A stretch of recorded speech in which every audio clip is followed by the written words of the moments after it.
Salamat, Chancel Choir, for that very beautiful message. I remember Jesus. Atong palakpakan pag-usab.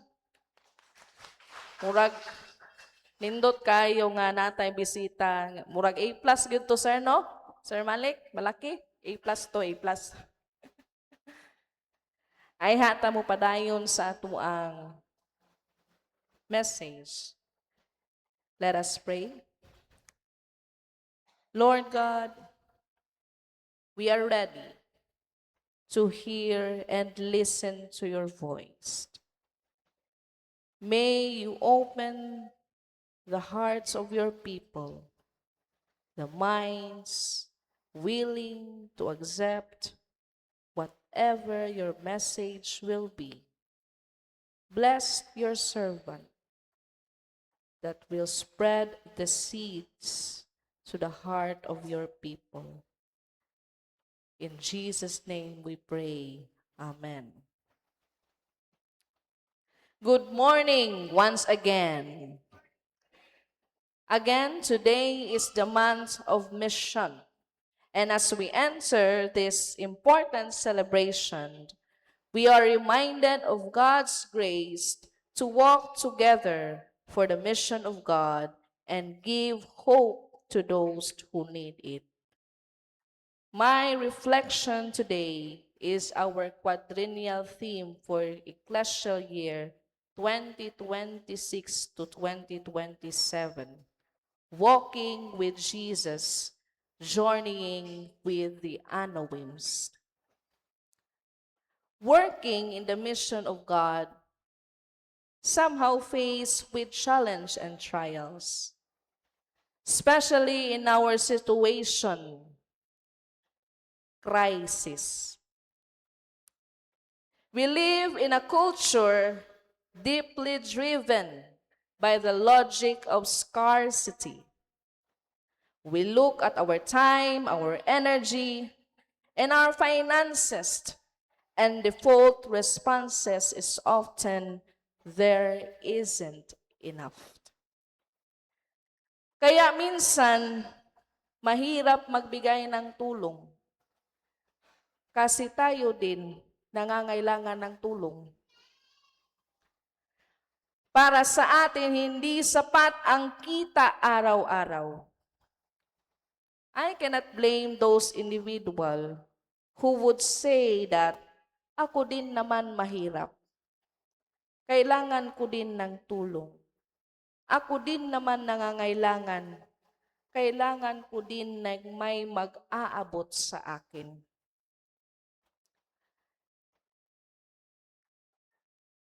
There is a funny reflection or funny situation that has shared to us during the conference assembly in UCCP Tilubog. Our BTR reflector is Dr. Reverend George Lungay. Kinsay nakaila sa iya ha, usa siya sa leader nato sa national. He said, one time, the church decided to give relief goods to the victims of Typhoon Odette. So, ang church nag-campaign, nangitag pamaagi para makalikom og mga relief goods to give to those who are victims of the typhoon. While giving, one of the members probably had sort of concern. Nagreklamo po siya. Kasi sa observation niya, hindi lahat UCCP yung binigyan. Kaya nag-abot siya ng kanyang reklamo sa pastor at sinabi niyang, Pastor, bakit hindi UCCP yung binibigyan natin? Dapat unahin natin yung atin. So the pastor went explaining, our help is for all who needs it. sa lahat po ng nangangailangan. Hindi po sa UCCP lamang. There were moments that we became so exclusive in doing mission, unconsciously or consciously. Gituyo ba kahani o wala gituyo? Gusto nato unahon gyud ta. No? Gusto natin na unahin yung sariling atin kaysa magbigay po tayo sa iba. Which is very opposite to how Christ do His mission.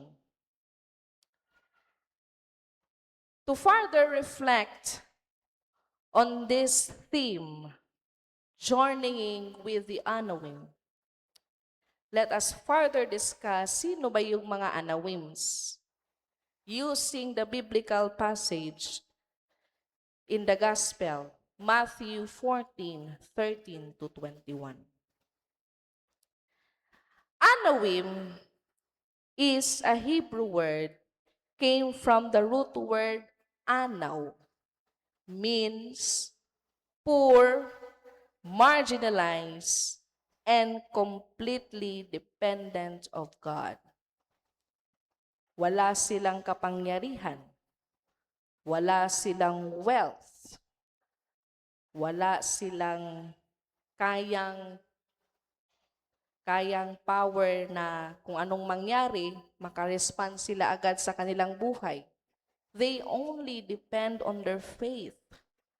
Yun lang ang meron sila. In the text, Matthew 13-14, si Jesus actually desired to seek a remote area. Kasi nakatanggap siya ng masamang balita. Ano ba yung masamang balita na natanggap niya?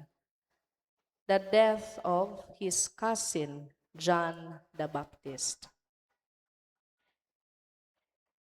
But instead of having a silent moment to relieve his sadness, para bang gusto muna sanang unahin ni Kristo ang kanyang sarili, gusto niyang maghanap ng area na siya lang, mag-pray siya, mag-relieve siya ng kanyang sadness.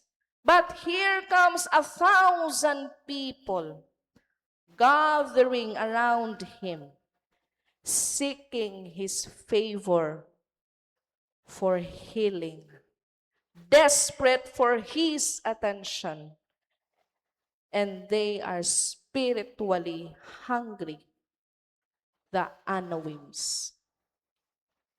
So instead, having a moment of his own, relieving his sadness, Jesus shifted his focus from his personal comfort to serve the human needs. Tingali kung kita to, dili gyud tano. Kung tayo yun, baka iiwas tayo, tatakbo tayo, hahanap tayo ng lugar na hindi tayo makita para makapag-rest tayo. Pero si Jesus iba. Instead of having a comfort to relieve his own, inuna niya ang kailangan ng iba. So he turned away from his personal comfort, and he sees the people in deep compassion and love. We didn't hear Jesus saying, pagod na ako. We didn't hear him saying, bakit ba ayaw akong tantanan ng mga taong ito? Instead, we see him. We listen to what the event happened. He serves them. As the evening approached, nay dilema na hitabo.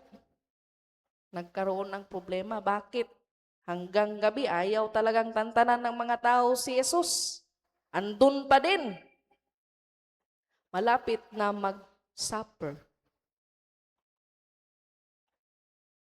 Jesus sent the crowds, the disciples wanted Jesus to send the crowds away.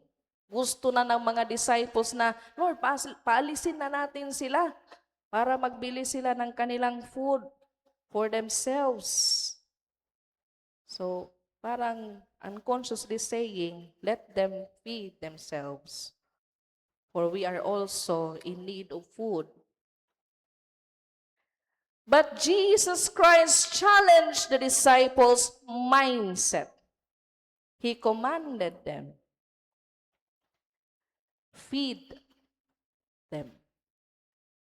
Find food to feed them. They do not need to go away. So paano yun? Ang dami nila, di ba? According to the counting, 5,000. Lalaki lang to. Wala pa ilabot mga bata o mga babayi. So the dilemma was heard by a small child na ay ming respond sa maong problema. Bata pag yun. No? May nag-respond. Anong ni-respond niya?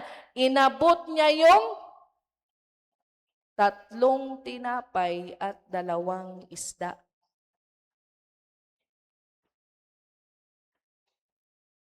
Ang mga disipulo, hindi nila nakita ang gustong ipahayag ni Jesus sa kanila. Because of their lack of faith, masyado silang naging conscious, masyado silang naging focus sa problema. Instead of helping, they desired for the people to go. Dito na yung lalabas, mga kapatid. Yung katagang, ako rin naman nangangailangan, bakit ako tutulong? Di ba? Yun yung naging attitude ng mga disciples. Worried and anxious that they may not be able to feed the 5,000, Jesus ordered them to find sources, and one responded, a little boy. A little boy who sacrificed his own food to respond to the dilemma that he heard. Imagine, daghang adults dito. No? Daghang adults, 5,000. Pero among the adults, the only child responded sa nangyari. So sa kalagitnaan ng pangyayari, ang isang bata ang hindi nag-atubaling nag-alay ng kanyang tulong. Hindi man lang niya naisip na unahin yung sarili niyang tiyan. Mas nag-aalala siya sa iba kaysa sa kanyang sarili. When Christ had taken over, the food was surrendered to Him. At anong nangyari? Christ has blessed the food. And the miracle happened. Ano po yung milagrong nangyari? According to the studies, people at that time doesn't travel without food. All of them are prepared for whatever circumstances happened. And yes, the feeding of the 5,000 happened. It's not that the food became multiplied or naging madami. Ano yung nangyari? Habang binibless ni Kristo ang pagkain, ito ay nagbukas sa lahat ng puso na sila ay magbigay din sa kanilang pagkain. It's the heart that changed. Jews are sometimes self-centered. Pero nung time na yon, naging selfless sila. Yung food nila, willing na nilang i-share sa iba. Kaya yun dumami. Kaya yun nag-multiply. Because their heart was touched by Christ.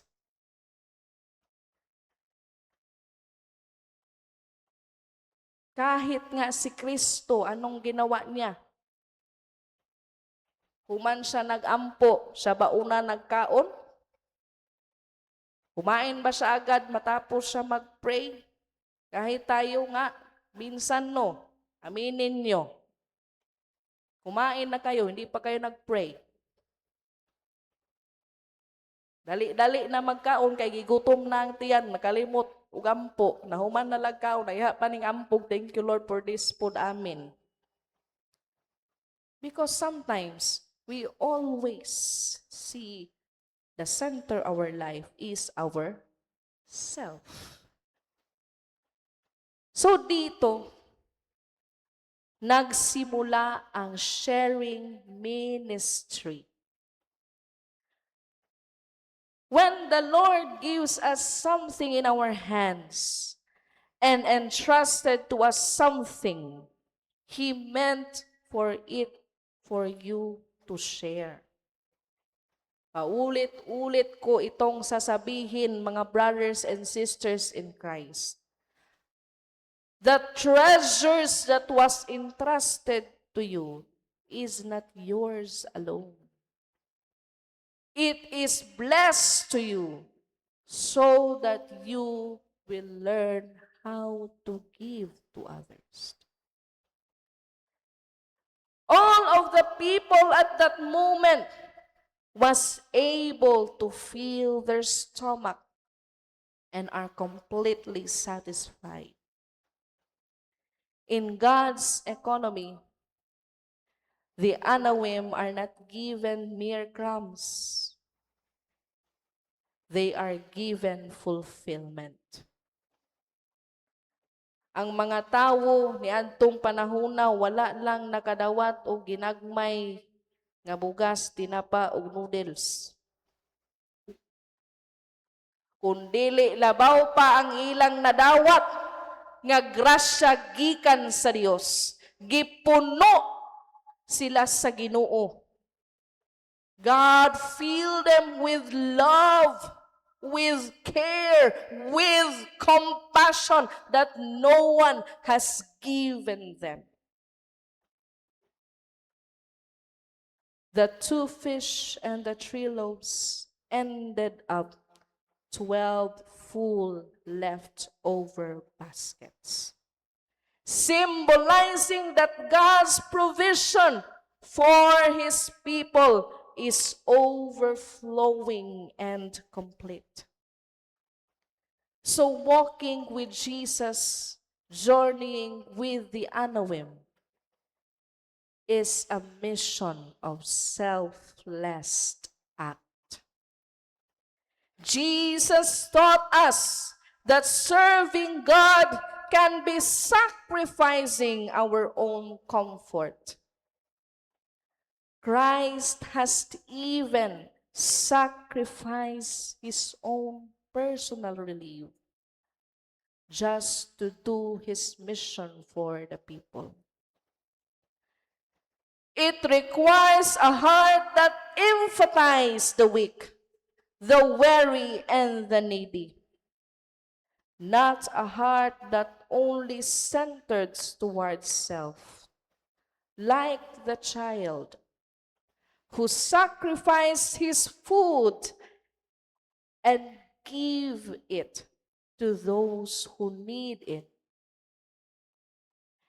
It requires faith, holding the impossible. One small act of kindness can influence the whole world. Believing that the Anoims of our time may be able to receive such experience through Christ that is in us. The compassionate heart, the merciful and loving and generous kind that is in us. Yun yung call ng theme na ito. Walking with Jesus. Hindi walking with us. Walking with Jesus, journeying with the Anoim is a call that we ourselves must give our compassion to the neighbors who are suffering, who are broken-hearted, who need justice in their lives. Today, the Lord calls us to walk with the Anoims, and the Anoims can be one of our members, can be one sitting in the pews. Remember, my brothers and sisters, your response to God's call is your manifestation of faith. Kung paano natin pinoproject ang faith natin araw-araw. Manifestation yan na tayo'y totoong may Kristo. We can be that instrument, hoping that this message would touch us all. May this mission month reminds us that we are called not only for ourselves, but also to the ones who need us. Amen.